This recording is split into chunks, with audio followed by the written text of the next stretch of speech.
Welcome back to the NCERT revision series. इस series में हमें NCERT को रिवाइज करना है और हमें सबको पता है कि हमारे पास टाइम बहुत कम है, तो लिमिटेड टाइम में किस तरीके से हम NCERT क्लास 11th और 12th दोनों के एक एक चैप्टर को बहुत ही कम समय में और उन्हीं लाइनों पे फोकस करेंगे जिन लाइनों से क्वेश्चन आते रहे हैं और आने की संभावना है। तो इस तरीके से हमारी 11th और 12th दोनों की जो बायोलॉजी है वो फोकस होगी, कवर होगी और अच्छा स्कोर आएगा। तो चैप्टर नंबर 1 आज हम देखेंगे द लिविंग वर्ल्ड। तो इसमें अर्नेस्ट मेयर 1904 से 2004 तक इनकी जो था जीवन काल था। तो अर्नेस्ट मेयर जो हमारे साइंटिस्ट थे वो जर्मनी के साइंटिस्ट थे और the Harvard university evolutionary biologist who has been called the Darwin of the 20th century. बहुत बड़ा कंट्रीब्यूशन है इनका, इनको अलग अलग प्राइज़ भी दिए गए।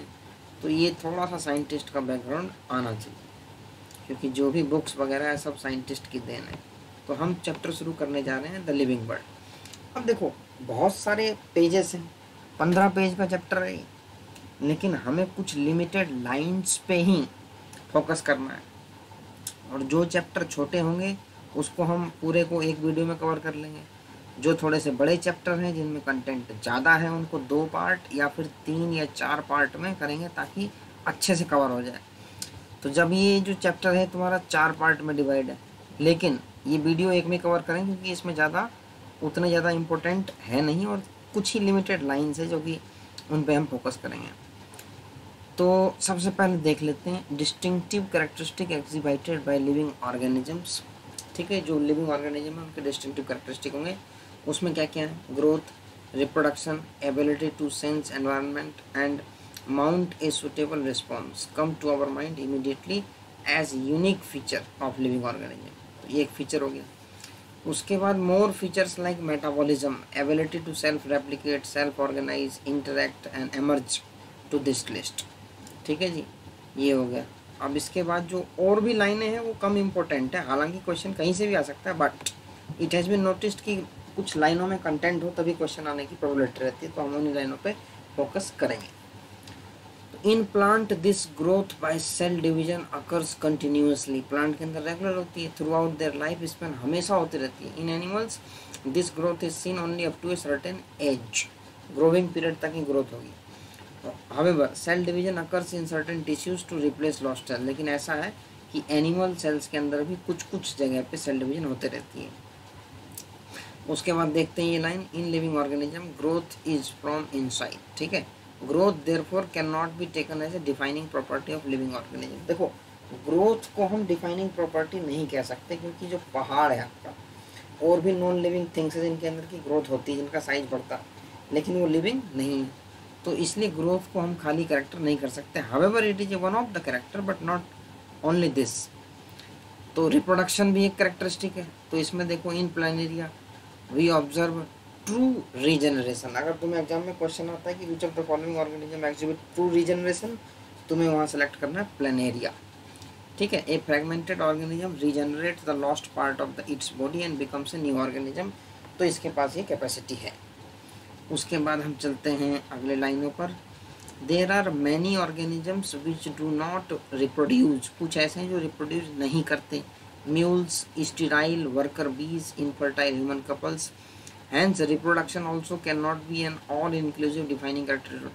मतलब रिप्रोडक्शन को भी हम लिविंग ऑर्गेनिज्म का एकमात्र कैरेक्टर नहीं मान सकते। मतलब कुल मिला के रिप्रोडक्शन को भी और ग्रोथ को भी उतना डिफाइनिंग फीचर नहीं। They are the feature of living organism but not so much distinctive. अब मेटाबॉलिज्म पे आ जाओ। देखो मेटाबॉलिज्म क्या है?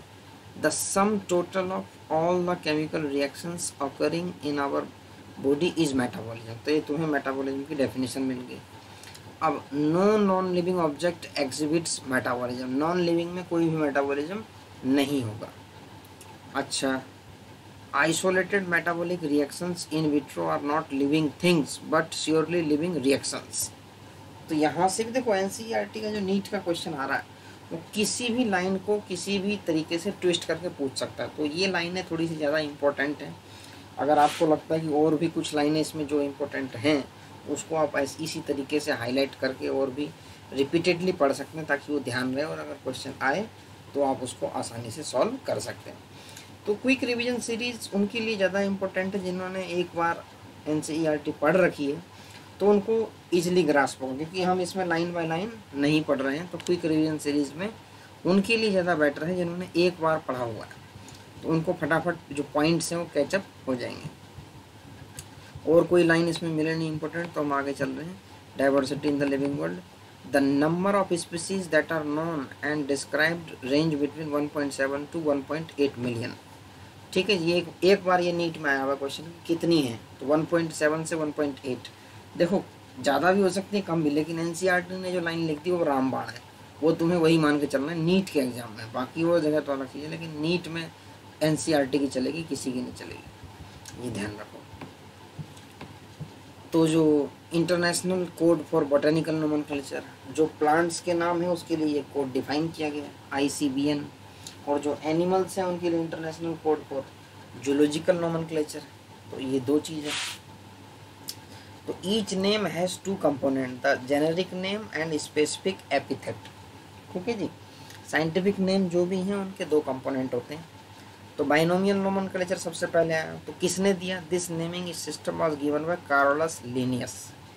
आज से 5 साल पहले, या 5 या छोड़ो 10 साल पहले के क्वेश्चन पेपर उठा लो, उसमें ये क्वेश्चन तुम्हें हर मेडिकल एंट्रेंस में, ऑल इंडिया का हो या स्टेट का हो या किसी यूनिवर्सिटी का हो या किसी स्पेसिफिक प्राइवेट वगैरह का हो, binomial nomenclature was given by, ये क्वेश्चन जरूर मिलता था। मतलब ये मान लो कि ये फिक्स्ड क्वेश्चन था, इसका कोटा फिक्स था।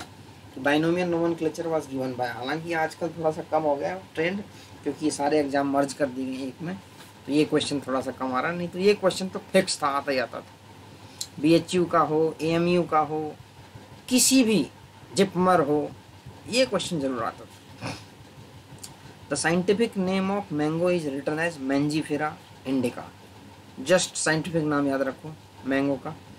तो ये 4 कैरेक्टरिस्टिक हैं कि biological names are generally in Latin and written in italic. ये एक बार नीट में आया हुआ है ट्रू और फॉल्स वाले में, जो कहते हैं ना कि 4 स्टेटमेंट दी हुई है, which of the following are correct, which of the following. एक में लैटिन इधर था, एक में इटैलिक्स इधर था, और एक में इसका उल्टा दिया हुआ था। तो तुम्हें लाइन याद होनी चाहिए कि बायोलॉजिकल नेम्स हैं वो होते लैटिन लैंग्वेज में, लेकिन वो लिखे जाते हैं इटैलिक्स में। तो इन चारों में से मुझे ये ज़्यादा इंपॉर्टेंट लगा, इस पे क्वेश्चन आ भी रखा है, तो हम उन्हीं लाइनों पे फोकस करते हुए चल रहे हैं। तो name of the author appear after the specific epithet.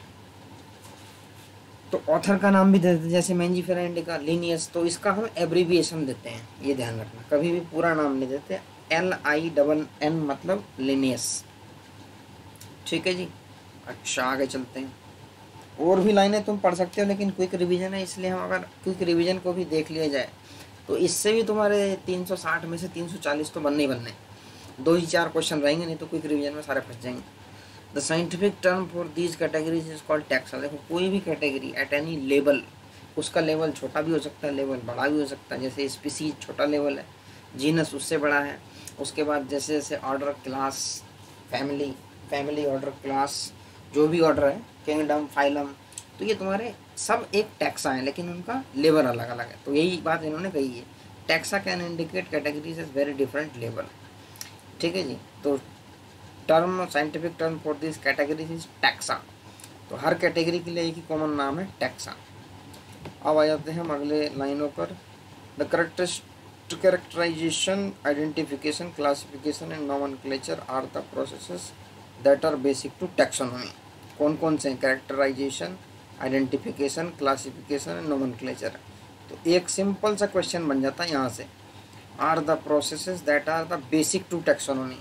सीधा क्वेश्चन निकल जाएगा जी। कौन कौन सा, एक क्वेश्चन मिस, एक ऑप्शन मिस कर देगा इनमें से, और पूछ सकता है कि कौन से जो है बेसिक टू टैक्सोनॉमी नहीं है। तो इसलिए इस लाइन को हाईलाइट किया गया है। तो सिस्टमैटिक्स पाए जाते हैं। The word systematics is derived from Latin word systema, which means systematic arrangement of organism. ठीक है जी, Linnaeus used systema nature as the title of his publication. ये भी कई बार रिपीटेड क्वेश्चन हुआ करता था कि उसके टाइटल का क्या नाम था, तो सिस्टमा नेचर ये इसके पब्लिकेशन का टाइटल था। अब टैक्सोनॉमिकल कैटेगरीज, तो all categories together constitute the taxonomical hierarchy. तो ये जो हायरार्की है ये तुम्हें याद रखनी है, क्योंकि इसका असेंडिंग और डिसेंडिंग ऑर्डर जरूर पूछा गया है पहले के एग्जामों में, और अभी रिसेंटली भी पूछे गए हैं इसका असेंडिंग और डिसेंडिंग ऑर्डर। एक ऑर्डर बना देते हैं, उसमें पूछते हैं, कई बार सारे दे देते हैं सातों, कई बार 4 दे के पूछते हैं कौन सा करेक्ट ऑर्डर है, डिपेंडिंग अपॉन द कैटेगरी और रैंक। तो स्पीसीज में आ जाते हैं, तो मैंजीफेरा इंडिका, सोलेनम ट्यूबरोसम, यहाँ हम क्यों हाईलाइट कर रहे हैं, ये सोलेनम ट्यूबरोसम किसका है, पोटैटो का। पैंथेरा लियो किसका, लायन का। बस साइंटिफिक नाम याद रखो, बाकी इसमें कुछ ऐसा है नहीं इस पैराग्राफ में। The scientific name thus for human being is written as Homo sapiens. ठीक है जी, ह्यूमन का नाम होमो सैपियंस हो गया। अब आ जाओ जीनस पे, तो genus comprise a group of related species which is more character in common in comparison to the species. तो जैसे जैसे हम ऊपर बढ़ेंगे वैसे वैसे characters will be less common among the group, वैसे वैसे कैरेक्टर जो हैं कम कॉमन होते जाएंगे, उनकी जो जनरलाइज्ड कैरेक्टर्स हो जाएंगे, ना कि स्पेसिफिक कैरेक्टर होंगे। तो लायन का क्या है scientific name, Panthera leo. Leopard का क्या है, पैंथेरा पार्डस। टाइगर का क्या है, पैंथेरा टाइग्रिस।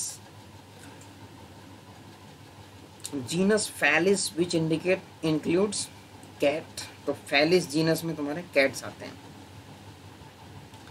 फैमिली पे आ जाओ, तो सोलेनम आलू हो गया, Petunia and Datura are placed in the family Solanaceae.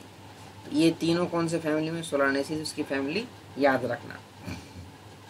Among animals for example genus panthera comprising lion, tiger, leopard is put along with genus felis in the family felidae. इन सबको एक ही family में रखा गया है, फैलिडी में।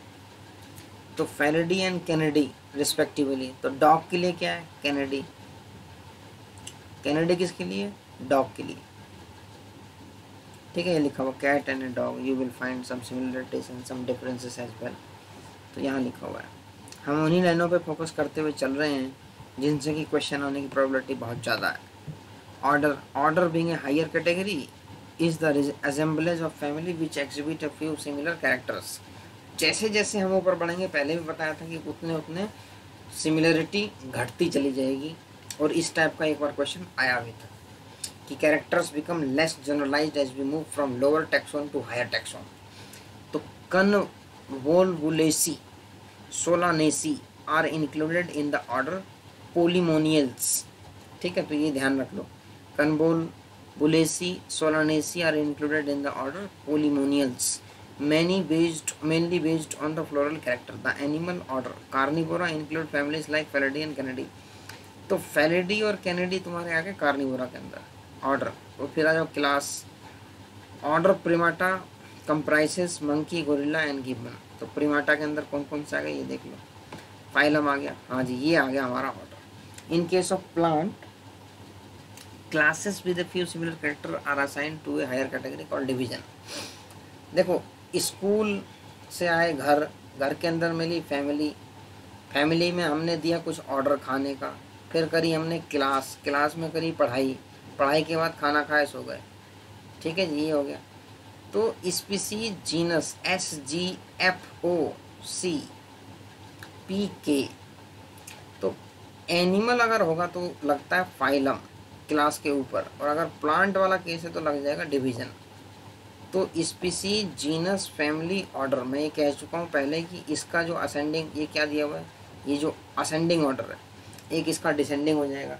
तो असेंडिंग या डिसेंडिंग ऑर्डर एग्जाम में पूछा जा चुका है और ये पूछे जाने की संभावना है, तो इसका ऑर्डर ध्यान होना चाहिए कौन सा किसके बाद आएगा। ठीक है जी, ये चीज़ ध्यान रखना। तो ये बहुत इंपॉर्टेंट क्वेश्चन बनता है और कई बार पूछा गया है, और अब भी पिछले 1-2 सालों में पूछा गया है। As we go higher from species to kingdom, the number of common character goes on increase या decrease। जब हम ऊपर जा रहे हैं तो कॉमन कैरेक्टर डिक्रीजिंग। ठीक है जी, पहले बता दिया आपको, जैसे जैसे हम ऊपर चढ़ेंगे वैसे वैसे इसके जो है कॉमन कैरेक्टर डिक्रीज होते जाएंगे। ये चीज़ तुम ध्यान रखना। अच्छा जी, और आ जाओ। फिर कह रहे हैं कि ये टेबल 1.1, ये टेबल जो है विद देयर टैक्सोनॉमिकल कैटेगरीज। देखो इसमें कॉमन नाम है, इसमें ये बायोलॉजिकल नेम है, ये जीनस, ये फैमिली, ये ऑर्डर, ये क्लास, ये फाइलम ऑब्लिक डिवीजन। तो मैन का देख लो होमोसैपियन है, जीनस होमो हो जाएगा, family hominidae, order primata, class mammalia, phylum इसका है कॉर्डेटा। ठीक है जी। हाउस फ्लाई इसका क्या होता है, मस्का डोमेस्टिका, मस्का म्यूसिडी डिप्टेरा, ये ऑर्डर डिप्टेरा है इसका, डिप्टेरा बहुत फेमस है और ये इंसेक्ट वाले केस में इंसेक्टा।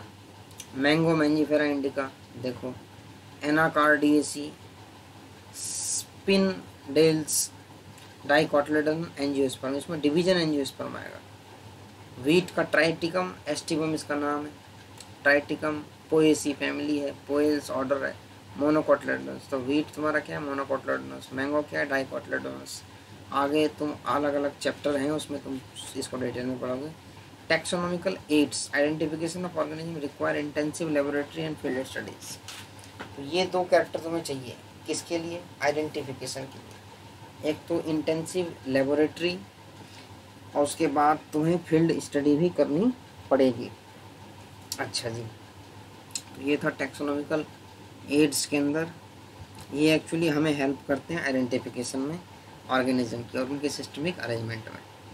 तो हार्बेरियम, देखो हार्बेरियम क्या है, is a store house of collected plant. Herbarium किसके लिए, प्लांट के लिए। स्पेसिमेन दैट आर ड्राइड, उनको सुखा दिया जाता है, प्रेस्ड दबा दिया जाता है, एंड प्रिजर्व किया जाता है ऑन सीट। तो इसका भी एक गाइडलाइंस है, किस तरीके से किस साइज की सीट होती है, उसके अलग अलग गाइडलाइंस होते हैं। और हार्बेरियम सीड्स बोलते हैं, अलग से दुकानों में आती है वो, कुछ जो स्टेशनरी की दुकानों में मिलती है, जो बॉटनी ऑनर्स के बच्चे हैं वो इसको लेते हैं। अच्छा जी, अब आ जाओ आगे। तो these specimens along with their description on herbarium sheet. तो हार्बेरियम सीट पे उसका जो है डिस्क्रिप्शन लिखा रहता है, become store house or repository for future use. ठीक है। The herbarium sheet also carry a label providing information about date and place of collection. तो उसमें तुम्हारा डेट और प्लेस का भी इंफॉर्मेशन दिया होता है, ये ध्यान रखना। ट्रू फॉल्स और येस और नो में पूछ सकते हैं। उसके बाद English, local and botanical name, ये देख लो भाई। डेट प्लेस भी है, उसके साथ उसका इंग्लिश है, लोकल है, बोटेनिकल नेम है, फैमिली है और उसकी कलेक्टर्स नेम एट्सेट्रा। ये सब चीज़ें हैं जो कि पूछी जा सकती है कि तुम्हारा जो हार्बेरियम सीट है उस पर क्या क्या इन्फॉर्मेशन होती है। तो बोटेनिकल गार्डन्स पे आ जाओ। अब बोटेनिकल गार्डन क्या है, plant species in this gardens are grown for identification purposes and each plant is labelled including its botanical scientific name. तो हर प्लांट के ऊपर एक लेबल लगा हुआ है, चिट लगी होगी लोहे की, जिसपे उसका बोटेनिकल और scientific name. The famous botanical garden are at Kew England. तो क्यू इंग्लैंड में है तुम्हारा famous botanical garden. Indian botanical garden Howrah, Howrah में है, वेस्ट बंगाल। उसके बाद तुम्हारा national botanical research institute NBRI, Lucknow, India. तो NBRI भारत के अंदर बहुत बड़ा रिसर्च इंस्टीट्यूट है जो कि बोटेनिकल रिसर्च जो कि प्लांट्स के ऊपर करता है। तो म्यूजियम क्या चीज़ है भाई, museum have collections of preserved plant and animal. इसके अंदर दोनों है, ये ध्यान रखना, म्यूजियम के अंदर दोनों हैं। Specimens for the study and reference, इसमें क्या है कि इसको हम कैसे प्रिजर्व कर सकते हैं, सॉल्यूशन में कर सकते हैं, ड्राई स्पेसिमेन भी होता है। तो प्लांट एनिमल स्पेसिमेन में भी प्रिजर्व्ड एज ड्राई। उसके बाद stuffed and preserved larger animals like birds and mammals, इनको हम स्टफ्ड और प्रिजर्व करते हैं। इसके अंदर स्केलेटन भी होता है भाई, म्यूजियम के अंदर स्केलेटन भी एनिमल्स के होते हैं, ध्यान रखना, इसलिए इस लाइन को हाईलाइट किया गया है। अब आगे आ जाओ, आगे क्या कह रहा है, जूलॉजिकल पार्क। देखो जूलॉजिकल पार्क में है, these are places where wild animals are kept in protected environment. ठीक है, अंडर ह्यूमन केयर होते हैं, learn about their food habits and behaviour. तो जूलॉजिकल पार्क का जो पर्पस होता है वो तुम्हारा दो है, एक तो फूड हैबिट को और उसके बिहेवियर को देखने के लिए। जो NCERT ने लिखा है हम वही मान के चल रहे हैं, और भी पर्पस है, लेकिन NCERT ने जो कहा है वो रामबाण है, वो तुम्हें पढ़ना ही पढ़ना। ये तुम्हारे डायग्राम से कुछ की, तो की पे आ जाओ। ये सारे टैक्सोनॉमिकल एड्स हैं, ठीक है जी। Key is another taxonomical aid use for identification of plant and animal based on the similarities and dissimilarity. तो इसमें की का क्या होता है कि तुम्हें एक शीट दे दी होती है, उसमें कैरेक्टर्स लिखे होते हैं, whether this character present in the plant, right yes और नो। तो अगर यस है तो उसमें और फर्दर डेप्थ में जाते हैं, नो तो फिर दूसरी तरफ मूव कर जाते हैं। तो की तुम्हारा क्या पॉइंट वाइज अरेंजमेंट होता है, जिसमें से कि तुम्हें अच्छा देख लेते हैं। The key are based on the contrasting character generally in a pair called couplet. ठीक है जी। तो each statement in a key is called a lead. हर स्टेटमेंट को हम कहते हैं लीड। बहुत सारी स्टेटमेंट होती है उसमें यही पूछते हैं कि भाई इसके अंदर फ्लावर टेढ़ा है कि सीधा है, कितने उसकी पोजीशंस क्या क्या हैं, टाइप ऑफ ओवरी क्या है, टाइप ऑफ ओब्यूल क्या है, टाइप ऑफ प्लेसेंटेशन क्या है।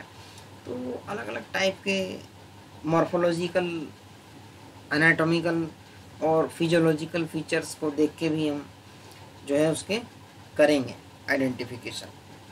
तो keys are generally analytical in nature, ये ध्यान रखना। एक डिजिटल होता है, एक एनालिटिकल होता है। तो keys are generally analytical in nature. ठीक है जी। अच्छा अब आ जाओ। हाँ जी, तो फ्लोरा, मैनुअल्स और मोनोग्राफ, ये 3 टर्म है और तीनों में अंतर है। ये क्वेश्चन एक बार आया हुआ है नीट के अंदर कि what is flora, what is manual, what is monograph. किसी एक को देख के मैच करा देते हैं कि भाई मैचिंग करो। तो flora contains the actual account of habitat and distribution of plants of a given area. तो फ्लोरा क्या है तुम्हारा, actual account of habitat and distribution of plant, किसमें, एक गिवन एरिया में।